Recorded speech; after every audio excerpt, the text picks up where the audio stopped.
The millionaire's son suffered from frequent and violent seizures. The most expensive medicines in the world no longer worked, and the doctors were out of options. It was in this atmosphere of desperation that a simple cleaning lady was hired. One day, the father heard the sound of water and ran to the bathroom. The scene he saw left him frozen with terror. His son was convulsing violently, and the cleaning lady, instead of calling an ambulance, was submerging him in a bathtub full of ice. He opened his mouth to scream, but hesitated for a moment. What he did next was a desperate act of faith that changed everything. The silence in Arthur's mansion was a living thing, a beast he fed with his own fear. Every polished marble hallway, every Flemish tapestry adorning the walls, every crystal chandelier that hung from the ceiling like a trapped constellation, it all echoed the tense quiet of a hospital waiting room. Arthur, a man who had built an empire from nothing, whose decisions on Wall Street could shift the flow of capital across entire continents, felt like a prisoner in his own palace. His immense fortune, a net worth that grew by the second with stock dividends and aggressive investments, couldn't buy the one thing he craved in the world: peace of mind. He gazed out of his office window at the perfectly manicured lawns that stretched like a green carpet to the horizon and saw no beauty. He saw only a gilded cage, a sanctuary of luxury built to protect his most precious asset, his little Leo, from an enemy that lived inside the boy himself. Since his beloved wife, Clara, was gone, taken by a sudden illness that money couldn't stop, his entire universe had shrunk to the size of his son's bedroom. Leo, with his blonde curls and eyes that still held his mother's light, was the fragile center of his life, and every fever, every rise in temperature was a harbinger of terror.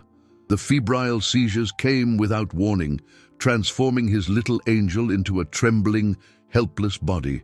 The nurse, Agnes, a middle-aged woman with an impeccable resume and an expression that never faltered, moved through the house with a cold efficiency.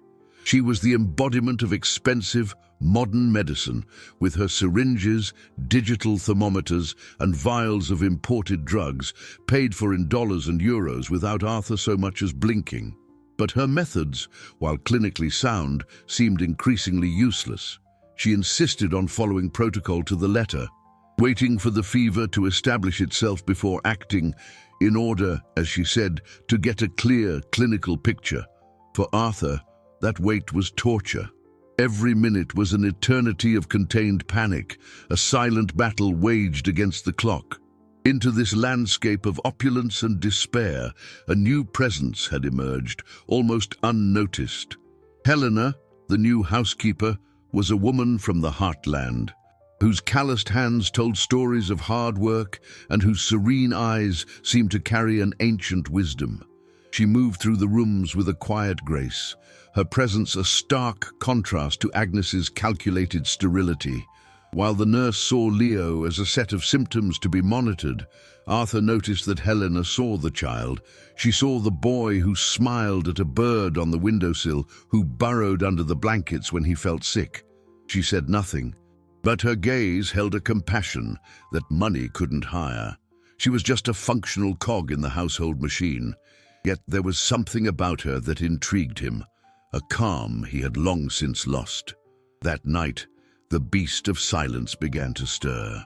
Leo, who had been playing on the living room rug, suddenly shivered. "Daddy, I'm cold," he murmured, his small voice thin and trembling.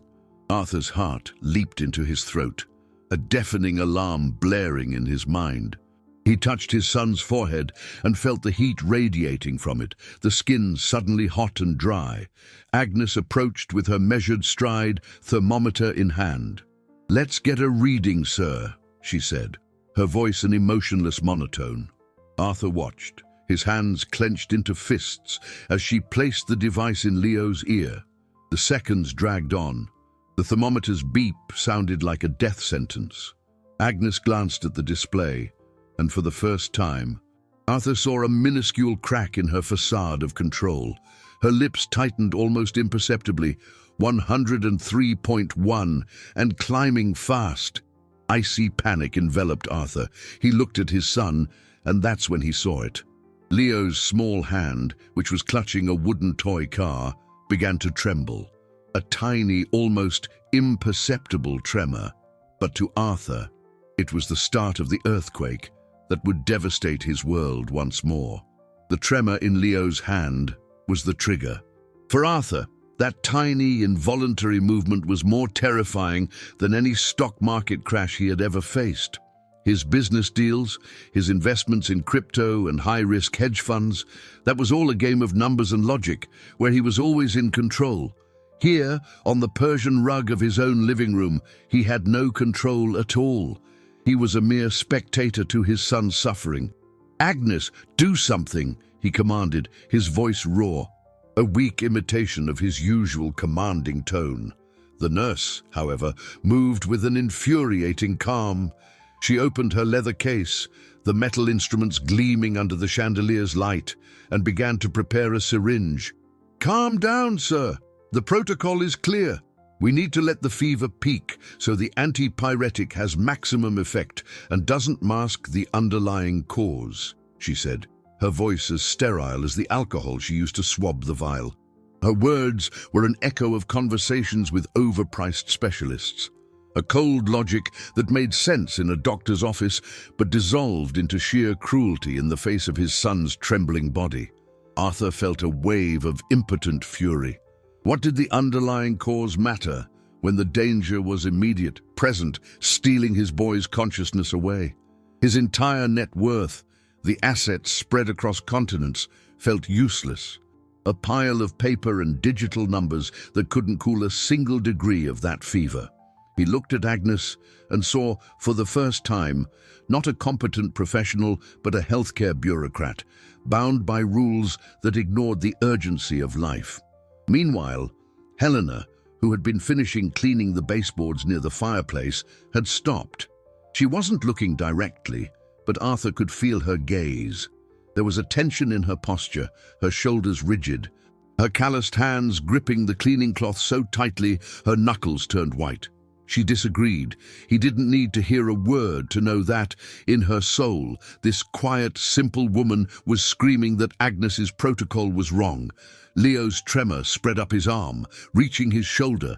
His eyes, once focused on his father's face, began to roll back, the dilated pupils lost in an ocean of fear. "Daddy," he whispered, a thread of a voice that broke in the middle. It was the last coherent sound Arthur would hear. The seizure took hold of the small body with overwhelming violence. Leo's limbs stiffened and then began to jerk rhythmically against the soft rug, a grotesque contrast between the brutality of the crisis and the luxury of the surroundings. A guttural sound escaped the boy's throat. Agnes finally hurried, but she still seemed slow, clumsy. "I'm administering a muscle relaxant," she said, as if narrating a documentary. Arthur was no longer listening. The world had shrunk to that small, contorting body, to the horrific sound it made, to the smell of fear that filled the air. It was then that he saw Helena get up. She didn't say a word. With a determination that seemed to spring from the earth itself, she dropped her cloth and walked swiftly out of the room, not toward the exit, but deeper into the house, disappearing down the hall that led to the kitchen and bathrooms. Where was she going?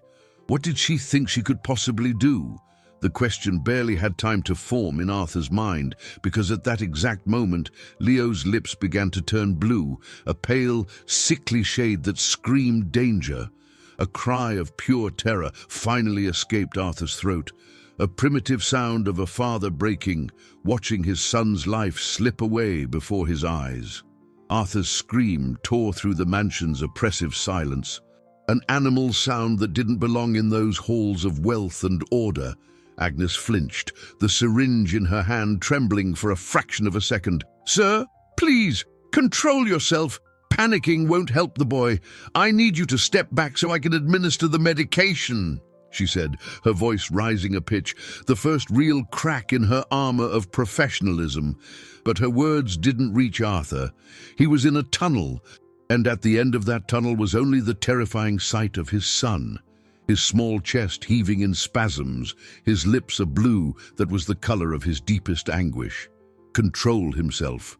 How could he control himself? He controlled a business empire, managed corporate cash flows, turned capital into more capital with a surgeon's coolness. But here, on this rug, all his skill, all his fortune was worthless. It was just empty numbers. A pathetic comfort in the face of Leo's fragile life. Suddenly, a strange sound pierced the fog of his panic. The sound of running water, hard and fast, coming from down the hall. And then a crash, the sound of something heavy and solid being dumped. What was that? His mind, though terrified, tried to process the new information. Agnes heard it too.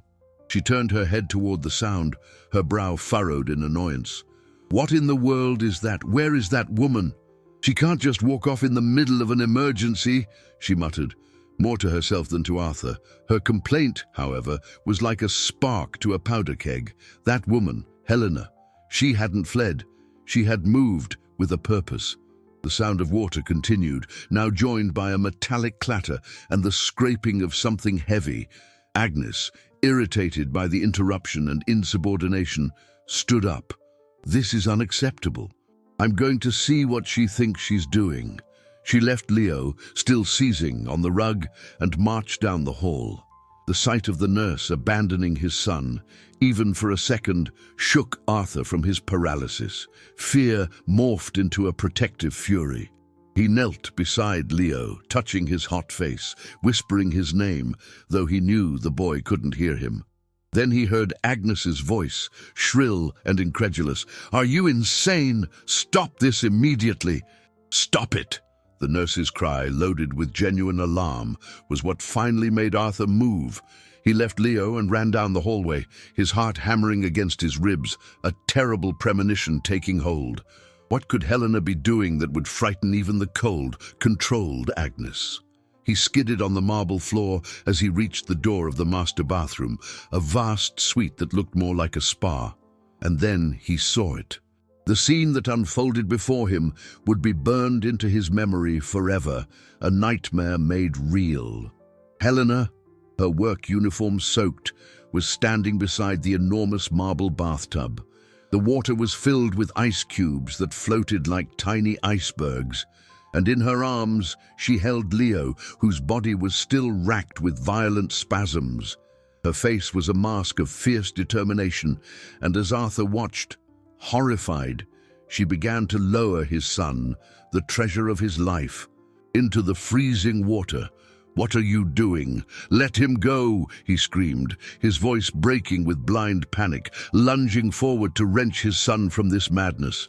Panic was a blind animal, and Arthur was its prey. He moved on pure, terrified instinct, the intent to rip his son from the woman's arms, the only thing in his universe. His hands were outstretched, fingers curled like claws, just inches from Helena. But she didn't flinch. She didn't shrink away. Instead, she stood like a rock against the tide of his despair. Her eyes, which he had always seen as serene and distant, now burned with an intensity that stopped him in his tracks. They were eyes that didn't ask, but commanded. "Trust me," she cried out, her voice not shrill like Agnes's, but resonant with an ancestral authority, a force that seemed to come from generations of women who had fought to protect their young. The simple, powerful phrase cut through Arthur's fog of panic like a lightning bolt. And against all logic, against everything his life of control and skepticism had taught him, he froze. His hand, about to grab her shoulder, hovered in the air, inert. In that frozen moment, the world fell silent. Agnes's hysterical screams, "You'll send him into thermal shock, get him out of there now," became a distant, irrelevant buzz. Arthur truly saw Helena for the first time. He saw the way her arms, though trembling with effort, held Leo with a protective firmness, the boy's head carefully supported, kept above the icy water. He saw that there was no madness in her face, but absolute concentration. a practical wisdom that contrasted violently with Agnes's theoretical panic. He, a man whose investments were calculated to the microsecond, whose inheritance for Leo was already diversified in stocks, gold, and even crypto, realized he was facing a decision no risk analysis could predict. His entire life was built on the premise that specialized knowledge, purchased with his immense wealth, was the answer. And now, the paid, renowned professional was screaming in the background, useless, while the housekeeper, the invisible woman, was in the center of the arena, truly fighting for his son's life. He looked at Leo's face. The bluish tint around his lips seemed slightly less pronounced, but the spasms continued, shaking the small body in the water. The shock of the ice was terrible to watch, but the alternative, the fever climbing unchecked, cooking his son's brain, was infinitely worse. A fleeting memory of his grandmother, a countrywoman like Helena, talking about breaking the fever with cold baths, flashed in his mind. An old folk knowledge that modern medicine had dismissed as primitive. What if primitive was the answer? What if simplicity was more powerful than the expensive complexity he had always sought? What did he have to lose? Agnes's methods were failing, crisis after crisis. His son was dying before his eyes. Looking into Helena's steely gaze, he made the biggest gamble of his life. He wasn't investing money or capital, he was investing faith. He slowly lowered his hand and took a step back, a gesture of both surrender and trust. And then, as the three adults watched in a tense, charged silence, Leo's body gave one last violent spasm, and then nothing. The shaking stopped. The boy's body went completely limp in Helena's arms. The silence that followed the final spasm was more deafening than any scream. For a second that stretched into an eternity in Arthur's heart, Leo's limp body in Helena's arms was not a sign of relief, but of a terrible end. The panic, which had receded for an instant, returned with the force of a tidal wave. He stumbled forward, the trust he'd placed in Helena shattering into 1,000 pieces of fear. What happened? Is he... The question died in his throat, too heavy to be spoken. He reached a trembling hand to touch his son's chest, expecting to feel nothing, the cold void. But before his fingers touched the cool skin, Helena shifted him with a surprising gentleness, turning Leo onto his side. A small trickle of water escaped the boy's mouth, followed by a weak, sputtering cough, and then the most beautiful sound Arthur had ever heard in his entire life, a deep, shuddering intake of breath. Leo was breathing. He was alive. The wave of relief was so overwhelming that Arthur's knees buckled, and he had to brace himself against the doorframe to keep from falling. With an efficiency born of instinct, not a manual, Helena lifted the boy from the tub. The icy water streamed from her uniform, but she didn't seem to notice. Her movements were fluid and purposeful. She had already prepared a stack of warm, fluffy towels on a nearby bench. Within seconds, Leo was wrapped up, his small, pale body cocooned in cotton. Agnes, who had watched the entire scene with a mixture of horror and disbelief, seemed to snap out of her trance. She approached, thermometer in hand, a desperate attempt to reassert her medical authority. "I need to check his temperature now," she said, her voice still shaky. Helena didn't stop her. She just held Leo close to her chest, rocking him gently as Agnes placed the thermometer in his ear. The beep sounded. Agnes stared at the display, and her face went white. She looked again, as if she couldn't believe the numbers. 99.9, she whispered, her voice hollow. The dangerous fever had plummeted. The primitive method had worked with a speed and efficacy none of her expensive drugs had ever achieved. Agnes tried to rally. That was a fluke and an insane risk. He could have gone into shock, cardiac arrest. Now he'll probably catch pneumonia from this barbarism. She spat the last word, the venom of her professional humiliation dripping from every syllable. But Arthur wasn't listening anymore. He was watching the two women, watching Agnes, her face flushed with anger and self-justification, and Helena, who completely ignored the diatribe, focused on gently rubbing Leo's back, whispering soothing words he could barely hear. In that moment, the realization hit him with the force of a physical blow. He paid Agnes a fortune, a salary that was a family's yearly income, to follow protocols. Helena, whose presence on his payroll was almost negligible, had acted from the heart.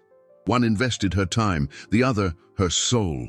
His entire life had been built on the belief that value was measured in dollars, in return on investment in assets. But the woman who saved his son had no stock portfolio, no understanding of compound interest. Her capital was of a different kind: courage, wisdom, and a fierce, instinctive love. Arthur walked to Helena and, with a gentleness that surprised himself, took Leo from her arms. The boy, swaddled in towels, whimpered and burrowed into his chest, the warmth slowly returning to his body. He turned and walked past Agnes as if she were invisible. He could hear her following him down the hall, still muttering about protocols and dangers. When he reached Leo's room, he laid his son on the bed and covered him. Then he turned to the nurse, who stood in the doorway, her face a mask of indignation. Arthur's voice was low, but it cut like glass. "Agnes," he said, her name sounding foreign on his lips. "Tell me something." He paused, fixing her with a cold, piercing stare. "How long exactly have your imported drugs been failing to work?" Arthur's question hung in the air, cold and sharp, slicing through the room's atmosphere. It wasn't a shout of anger, but something far worse: a business inquiry, an audit of results. Agnes, who was used to dealing with a father's grief, was not prepared to face a billionaire's chill when assessing a failed investment. And Leo's health was the most important investment of his life. The nurse's face, already pale, lost its remaining color. She stammered, a reaction so unusual for the ever-composed woman that it sounded an alarm. What do you mean? Viral strains are becoming more resistant. The boy's system, it's sensitive. I follow the recommendations of the best specialists your money can buy." She tried to retreat behind the wall of her authority, using medical terms as bricks, but the wall had already crumbled. Her arguments were like liabilities on a disastrous balance sheet. No matter how they were presented, the numbers didn't lie. The result was zero. Worse than zero. Arthur watched her, impassive. He didn't move, didn't raise his voice. He just stared at her with the same piercing gaze he used to dissect a cash flow statement or evaluate the ROI of a new hedge fund. He thought of the millions he'd spent on consultations, treatments, on Agnes's very presence in his home. An immense capital, allocated with the hope of the greatest profit of all, his son's safety. And the return on that investment had been only more pain, more fear. "Specialists, Agnes, protocols," he said, his voice low and dangerously calm. "A woman with a bucket of ice and common sense did more in 2 minutes than your entire expensive pharmacopoeia has in 2 years. Explain that to me. Explain the math on that." Helena, who had silently returned to retrieve the wet towels from the bathroom floor, paused for a moment at the bedroom door, her eyes meeting Arthur's. There was a silent understanding between them, a recognition that truth often doesn't come in expensive vials. She quickly gathered the towels and retreated, leaving them alone with the tension crackling in the air. Helena's fleeting presence was enough to shatter Agnes's composure. The nurse saw the exchange of looks and felt her position disintegrate. Desperate, she played the only card she had left. "Mr. Stone, I've taken care of Leo since Mrs. Stone. It was a colossal mistake. To touch that wound, to use his late wife's name as a shield, was to light a match in a gas-filled room." Arthur's face hardened, turning to granite. "Don't," he cut her off, the word falling like a guillotine blade. Don't you ever use my wife's memory to justify your failure." He stepped toward her, not threateningly, but with the authority of a man retaking control of his own kingdom. "I don't want your excuses anymore. I want answers. And since I no longer trust yours, I'll find my own." He walked to the small medicine cabinet in the room, opened the glass door, and took the vial of imported antipyretic, the one Agnes had been about to use. He held it up to the light, the clear, useless liquid glinting. Then he turned to her, the vial in his hand. His expression wasn't rage, but icy determination. "Continue your duties as normal, nurse. Monitor Leo. But this vial," he said, slipping the small glass container into his pocket, "is coming with me. I'm having every drop in it analyzed." The next morning dawned in a different kind of silence. It wasn't the tense, fearful quiet from before, but a watchful calm, like the thin air after a storm has passed. Arthur didn't go to his empire. He cancelled all his meetings, ignored the fluctuations of the Dow Jones and the urgent calls from his fund managers. His only business, his only investment of any consequence, was sleeping peacefully in the room next to his. For the first time in a long time, Leo woke up without a fever, his skin cool, his eyes bright. Agnes moved through the house like a ghost, her efficiency now tinged with a nervous caution. She performed her duties with robotic precision, but her eyes frequently darted toward Arthur, trying to decipher the expression on his face. But his face was a blank slate, a calculated neutrality he used in multi-million-dollar negotiations. He was watching her, and she knew it. The vial of medicine, now at a private lab, was a ticking time bomb between them. Arthur was in his office, the computer screen displaying charts of assets and liabilities he didn't see. His mind was elsewhere. He watched, through the glass door, as Helena cleaned the hallway. She worked with the same diligence as always, oblivious to the Cold War that had settled over the mansion. An overwhelming sense of gratitude washed over him, a debt no trust fund or inheritance could ever repay. He had to do something to express the inexpressible in the only way he knew how. He called her in. Helena entered the office, her hands humbly folded in front of her apron, her gaze calm but respectful. The contrast between them was stark. The billionaire in his fortress of leather and mahogany, surrounded by symbols of power and wealth, and the simple woman whose only visible possession was her dignity. He opened his desk drawer, took out a checkbook and a solid gold pen. Without a word, he filled out a slip, his handwriting firm and decisive. He signed his name, a name that moved fortunes, and pushed the check across the polished desk. The amount written there was enough to buy a house, to secure her children's futures, to change her life forever. "This is for you, Helena," he said, his voice steady. "It's the least I can do. In fact, it's nothing compared to what you did for me, for my son." Helena looked at the piece of paper, at the many zeros that lined up before the decimal point. She lifted her eyes from the check to his face, and to Arthur's utter astonishment, she gently shook her head. "I can't accept this, Mr. Stone." He blinked, confused. "Why not? It's not enough. I can—" "No, sir," she interrupted, her voice quiet but unshakable. "It's not about the money. I saw a child who was suffering. I did what any mother would do, what you would do. That doesn't have a price." Arthur was silent, completely disarmed. He, a man who believed that everything and everyone had a price, was confronted with a truth his vast net worth couldn't comprehend. She didn't want his dollars, his ROI, his wealth. She just wanted a child to be well. Her refusal wasn't an insult. It was a lesson that humbled and elevated him at the same time. In that moment, he saw her not as an employee, but as a human being of an integrity he rarely encountered in his world of high finance.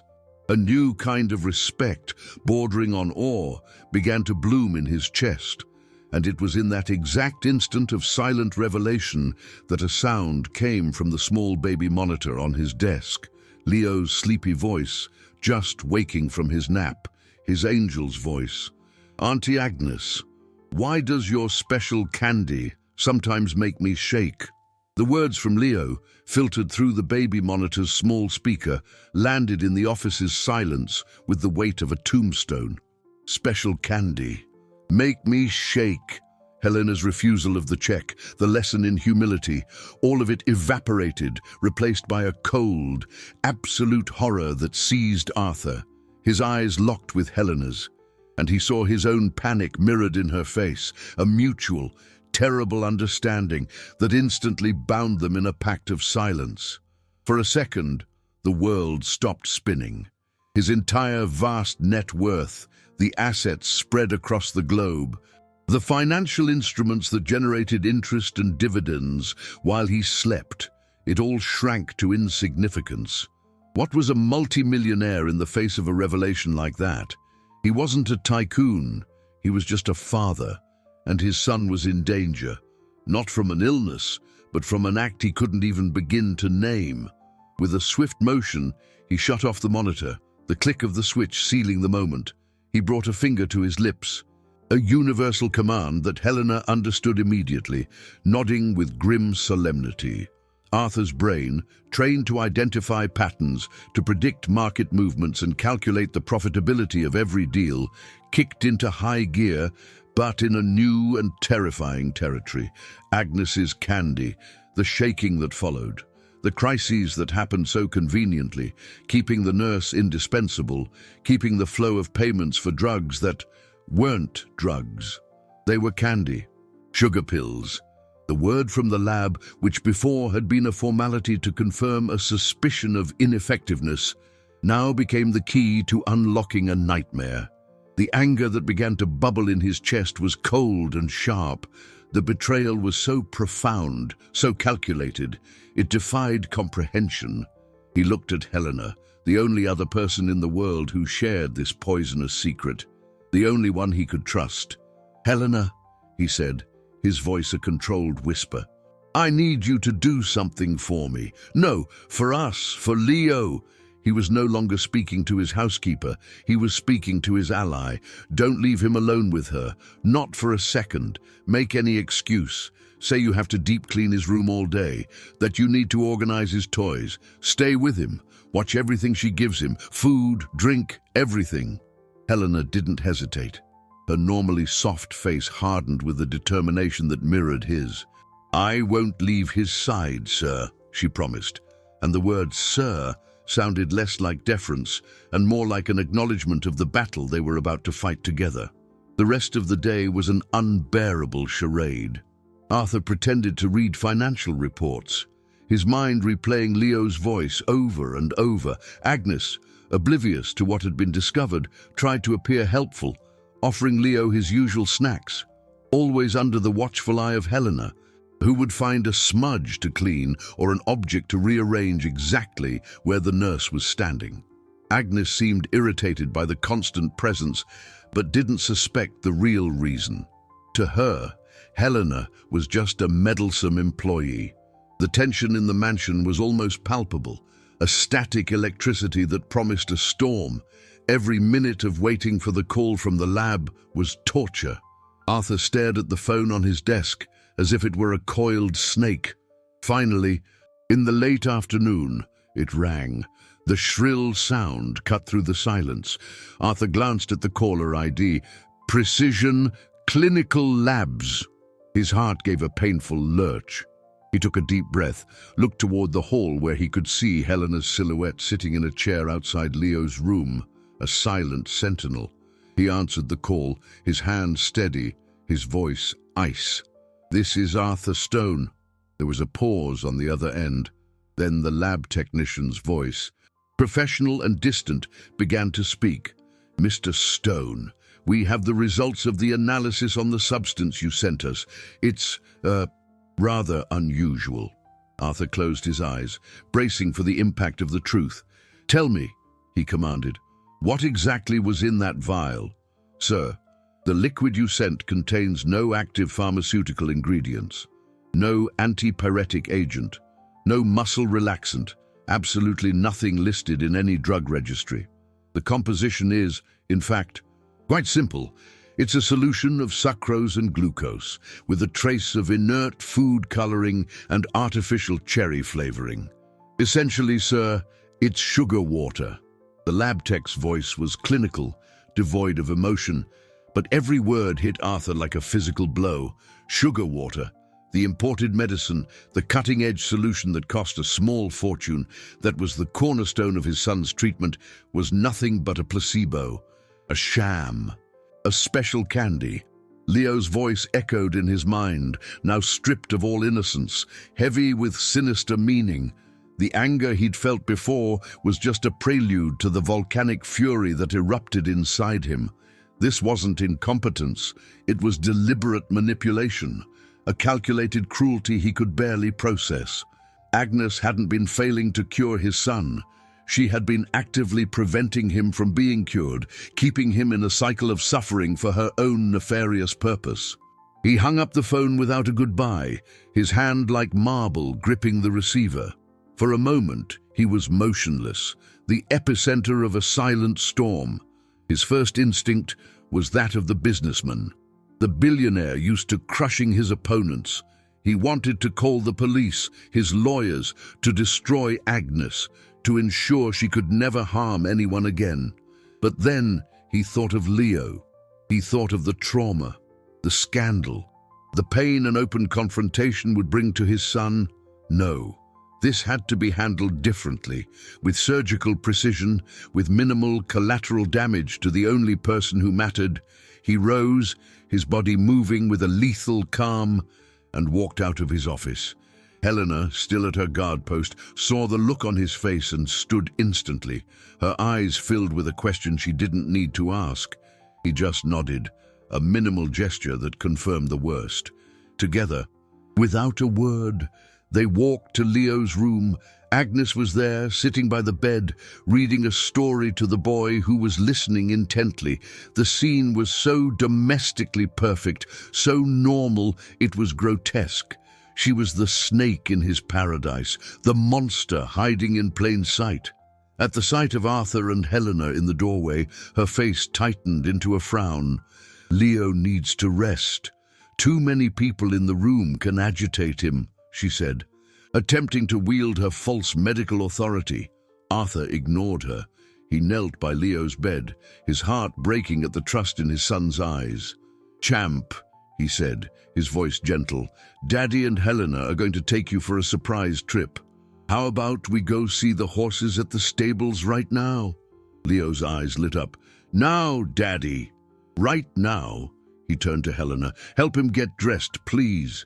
Agnes shot to her feet, her face a mask of outrage. "That is completely inappropriate. He's just come out of a crisis. He needs absolute rest. I do not authorize this." That's when Arthur finally looked at her. The coldness in his gaze was so absolute, it made her take a step back. "Your authorization," he said, each word dropping like a block of ice, "is no longer required in this house. In fact, your presence here is terminated." The confusion on Agnes's face gave way to panic. "What? You can't be serious." "I have a contract. I've been taking care of Leo for years." "You've been taking care of yourself, Agnes," Arthur countered, his voice still low but vibrating with contained fury. He pulled the lab report, which he'd had emailed to him, from his pocket and held it out to her. "Sugar water, Agnes, cherry flavoring. Was this your cutting-edge treatment?" The nurse's face collapsed. The color drained away. Her lips trembled. Her eyes widened in pure terror at the sight of the paper in her hands. The denial, the anger, the justification, it all fell away, leaving only the naked, ugly truth of her fraud. She looked from Arthur to Helena, then to Leo, who was watching the scene with wide, uncomprehending eyes. And then something inside her broke. A dry, ragged sob escaped her throat. "I didn't want to hurt him," she whispered, her voice shattered. I just couldn't lose him." Too. Agnes's confession, a fractured whisper in the child's room, didn't trigger the explosion Arthur had expected. Instead of rage, a cold, bewildering emptiness filled him. Lose him, too.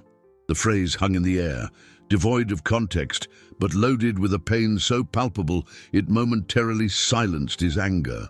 Leo, sensing the anguish in the atmosphere, shrank back on the bed, his wide, frightened eyes fixed on the woman who had been a constant in his life.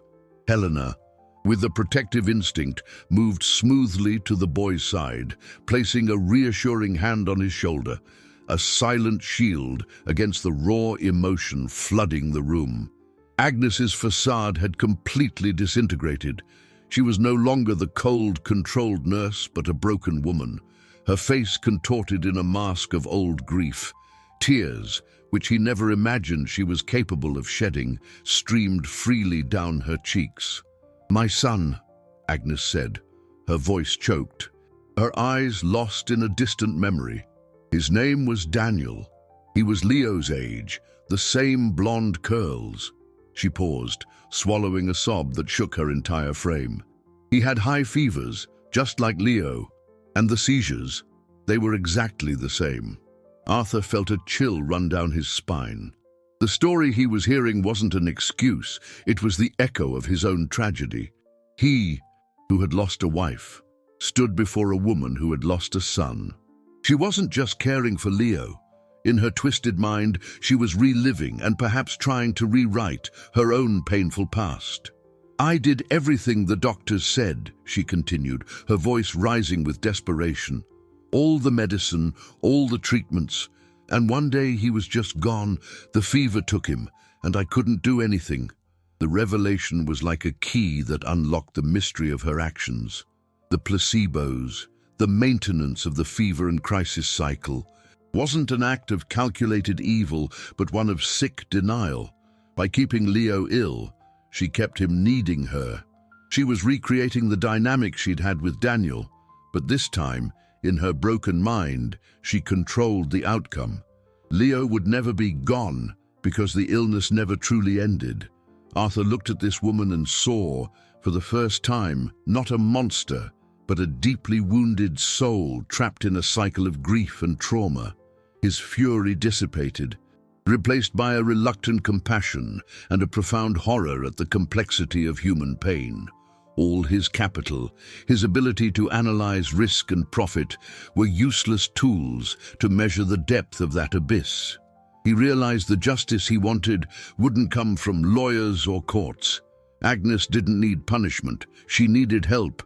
Help that he, with all his wealth, couldn't give her, but could provide.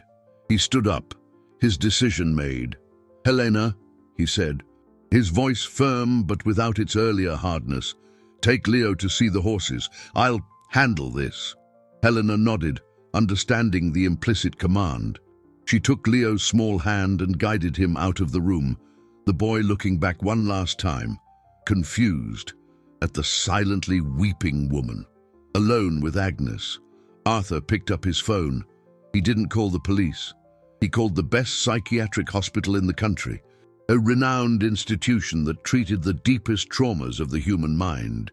He spoke to the director, his voice calm and authoritative, arranging for an immediate admission, ensuring the best care, whatever the cost. He was making an investment, not in stocks or gold, but in the remote possibility of healing for a woman who had nearly destroyed his family. After he hung up, he turned to Agnes, who was watching him with vacant eyes. "You're going to get help." "Agnes," he said. It wasn't forgiveness, but it was a resolution, an act of humanity in the chaos of her betrayal. He opened the bedroom door and guided her out, not as a criminal, but as one would escort the sick. And as he closed the door on that dark chapter of his life, he knew that true wealth wasn't in his assets, but in his capacity to choose compassion over revenge. Agnes's departure left a vacuum in the mansion, a silence Arthur filled by pacing. He felt like an investor who had just survived a catastrophic market crash, exhausted, relieved, but deeply shaken. The immediate threat was gone, but the volatility of what had happened left him on high alert. He spent hours in Leo's room, just watching him sleep, his chest rising and falling in a steady rhythm, each breath a dividend of incalculable value, a profit that surpassed any financial instrument. His son's fragility, which he had once seen as a biological flaw, now seemed a reflection of his own failure as a father. How could he have been so blind? He had built an empire, a diversified portfolio of businesses, stocks, and even physical gold, based on his ability to read people, to anticipate moves, to spot the slightest inconsistency on a balance sheet. And yet, in his own home, under the guise of competence, a quiet tragedy had been unfolding, and he had seen nothing. In this new, uncertain emotional territory, Helena became his true north. She didn't try to fill Agnes's role, gone were the sterile thermometers and rigid medication schedules. In their place were whispered lullabies, chicken soup made with a care you could taste, and a constant, calming presence that did more for Leo's recovery than any expensive treatment. She moved through the house no longer as a housekeeper, but as its quietly beating heart. Arthur found himself watching her, fascinated by the simplicity of her methods and the depth of their results. He would see her sitting on the floor, helping Leo build a tower of blocks, and he'd see a piece he hadn't witnessed since Clara was alive. The attraction he felt for her, born in the panic of that terrible night, began to morph into something deeper, more complex, an admiration for her strength, a respect for her wisdom. One evening, he found her in the kitchen, humming softly as she made tea. The exhaustion of the past weeks hit him suddenly, a weight on his shoulders. "Helena," he began, his voice more vulnerable than he intended, "I can't stop thinking. What if I hadn't trusted you? What if I had pulled you away from him?" She turned, the steam from the kettle swirling around her face in a soft mist. Her eyes were gentle, without a trace of judgment. "You trusted what you needed to trust in that moment, Mr. Stone. A father's love. That's what made you stop. That's what saved Leo." Her words were a balm to his tormented soul. He moved closer, leaning against the marble countertop. "I've spent my whole life building things, accumulating assets. I thought that was security. But the real security for my son was in your hands, not in my vault." He looked at her, the woman who had refused his fortune, and felt a surge of emotion that left him speechless. It was more than gratitude. It was a sense of belonging, of having found a safe harbor in the storm of his life. His eyes fell to the simple purse she had left on the kitchen table. It was slightly open, revealing the edge of an old, worn wallet. And from a small plastic window, the face of a man in a faded photograph seemed to stare back at him. The blood ran cold in Arthur's veins. He knew that face.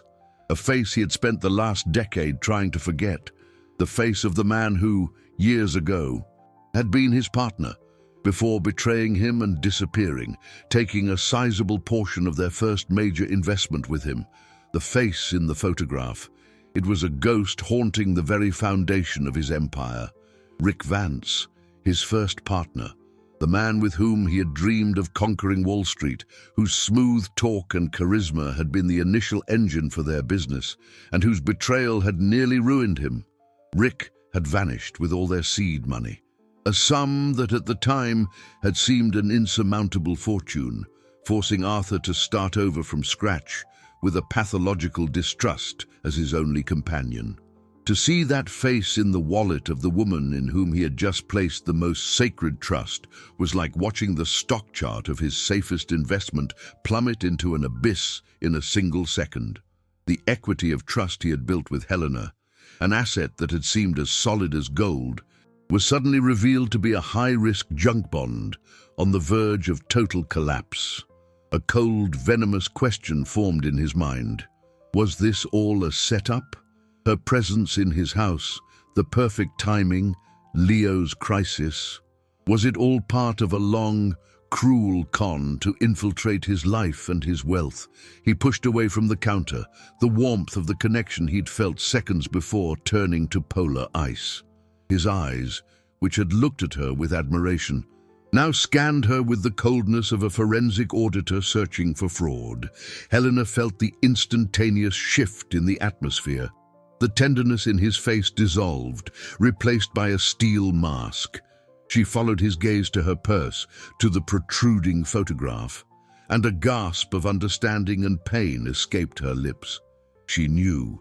She had always known who he was. The omission, once irrelevant, now became a lie of catastrophic proportions. "Mr. Stone," she began, her voice trembling. "Don't," he cut her off, the word sharp as a razor. "Don't call me Mr. Stone. Tell me who the man in that photograph is." He already knew the answer, but he needed to hear it, needed to see how she would construct the lie. Helena looked down for a moment, shame and sorrow overwhelming her. Then she took a deep breath and met his gaze, the honesty in her eyes, a light so bright it almost blinded him. "That was Rick, my husband." The simple, unvarnished confession disarmed him. He had expected denial, evasion. The direct truth left him without a script. "Your husband," he repeated, the word sounding absurd. "He was your husband, and you came to work in my house. Of all the houses in the world, you came to mine. It was fate, or the cruelest kind of irony," she said, her voice thick with unshed tears. "When Rick left, he left nothing but debt and shame. I didn't know what he'd done, not at first. I only knew he had destroyed a good man and disappeared. I spent years paying for his mistakes, working any job I could find to raise my children. When I saw the job posting here, I recognized your name. I almost didn't come. I was afraid, ashamed, but I needed the work. I swore to myself I would work twice as hard to somehow repay a debt that wasn't mine." The tears she hadn't shed for herself now fell for the man her husband had wronged.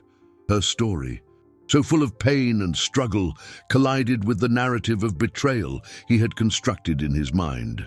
He looked at her, at the woman with the calloused hands who had faced down death to save his son, who had refused the money he offered, and he saw the truth. There was no conspiracy. There was only an honorable woman, chained to the legacy of a weak man. The great betrayal that had nearly destroyed his financial future, the event that had turned him into a cynical, distrustful man, had been a personal tragedy for her that had left her destitute. The money Rick stole, the dollars he had cursed, had become her children's hardship and hunger. And in that moment, the climax of his journey was not the discovery of an enemy, but the recognition of a fellow sufferer. He moved toward her, the ice around his heart finally melting. "The money he took from me," Arthur said, his voice thick with emotion. "It's nothing. A rounding error in my net worth today. But what you gave me, Helena, what you gave my son, that is priceless. The debt," he said, gently taking her hands in his, "is paid, and I am the one in yours." Helena's hands in his were a paradox. They were calloused and marked by hard work, yet they held a softness he'd never found in his polished world of contracts and acquisitions. His confession that he was the debtor hung between them, dissolving the last traces of the dark past that had haunted them both. The tears in Helena's eyes were no longer from shame, but from a cathartic relief, as if a chain she had carried for a decade had finally snapped. "I lived with the shadow of what he did for so long," she whispered, her voice fragile. "I always thought if you knew, you would send me away. That his stain was on me, on my children." Arthur squeezed her hands tighter, a gesture that was both protective and pleading. "The only thing I see on you is honor, Helena. His betrayal almost broke me, it's true, but it forced me to be stronger, smarter. In a twisted way, the liability he created on my initial balance sheet forced me to build an empire of far more solid assets. But what you didn't fix a flaw in my business. You fixed a flaw in my soul." The kitchen, once just another functional room in his vast mansion, suddenly became the most important place in the world. This was where life was being rebuilt, not with money or investments, but with truth and vulnerability. He let go of her hands, only to step closer, closing the distance between them. "I can't go back to the way things were, Helena. We can't." His voice was low, intense. "I can't see you as an employee anymore. It would be a lie. After everything we've been through, after trusting you with my son's life, after sharing this battlefield, you've become something more." He paused, searching for the right words. Words that didn't sound like a transaction, like another one of his deals. "I don't want you to work for me. I want you to stay with us." The request was simple, but its meaning was monumental. He wasn't offering a better job or a higher salary. He was offering a place, a home. Helena looked at him, her heart thudding against her ribs. She, who had spent her life serving, cleaning up the remnants of other people's lives, was being invited to sit at the table. "Mr. Stone, I don't know what to say." "Say you'll think about it," he said, a sliver of his old negotiating fear showing. "No, say yes. Say you'll stay. Not as Leo's guardian, though you will always be that. Not as the manager of this house, though no one could run it better. Stay as you, as Helena, and let me figure out, with Leo, who we can be together." The attraction born in panic, deepened in admiration, now bloomed openly in the kitchen air. It was a love born not of the sweeping passion of youth, but of trust forged in fire, of mutual respect, and the shared healing of deep wounds. Helena raised her hand and, with a hesitation that lasted only a second, touched his face. It was a light touch, but to Arthur it felt more real than any gold bar he had ever owned. In that touch, she said yes. Then a soft sound came from the doorway. "Daddy, Auntie Helena." Leo stood there in his dinosaur pajamas, his blonde hair tousled from sleep, clutching his teddy bear. He looked at the two of them, standing so close, her hand on his father's face. He didn't look confused or scared. He yawned, and then a sleepy smile spread across his little face. He walked over to them, and instead of going to one or the other, he stepped right between them, taking a hand from each. And there, in the quiet kitchen, their hands joined. Arthur's new family sealed its first and most important deal. A month later, the mansion breathed an air Arthur hadn't felt in years. The beast of fear had been cast out, replaced by the sound of Leo's laughter echoing down the marble halls, the soft melody Helena hummed in the kitchen, the sound of a life being lived, not just endured. In his office, Arthur glanced at the screen where the stock market charts rose and fell, where the numbers of his vast net worth changed every second. Dollars, euros, the price of gold, the cash flow of his international businesses, everything that had once defined his world, that was the measure of his power, now seemed distant, an echo from a past life. He, the multimillionaire who understood the intricacies of every investment, who had built a fortune from the cold analysis of assets and liabilities, had finally grasped the concept of true profit. The greatest return on his capital didn't come from the interest on his treasury bonds or the dividends from his stocks. It came from the sound of his son running, healthy, through the garden. He stood and walked to the window. Outside, under the afternoon sun, Helena was pushing Leo on a swing set he'd had installed the week before. Leo was roaring with laughter, his head thrown back, his blonde curls flying, a portrait of pure, unbridled joy. Helena was smiling, a smile that lit up her whole face, that reached her eyes. She no longer wore a work uniform. Her clothes were simple, but they were her own, the new lady of the house, a title she never wanted but had earned by right of courage and love. She was no longer an employee. She was the architect of their peace, the guardian of their hearts. Arthur thought of the immense inheritance destined for Leo, a mountain of money and assets that could move nations. But he knew, in that instant, that the true legacy wasn't in the bank vaults or the investment funds. It was right there, in that garden. It was Helena's resilience, Leo's joy, the lesson that the wisdom of the heart is worth more than all the riches in the world. He opened the glass door and stepped out into the garden. The scent of cut grass and blooming roses enveloped him. Leo saw him and jumped from the moving swing, running toward him. "Daddy, higher! Ask Helena to push me higher!" Arthur scooped him up, the solid, healthy weight of his son, the anchor of his new reality. "I think it's my turn to push now," he said, smiling at Helena over Leo's head. Her eyes met his, and in that look was a universe of understanding, of battles won, and a future they would build together.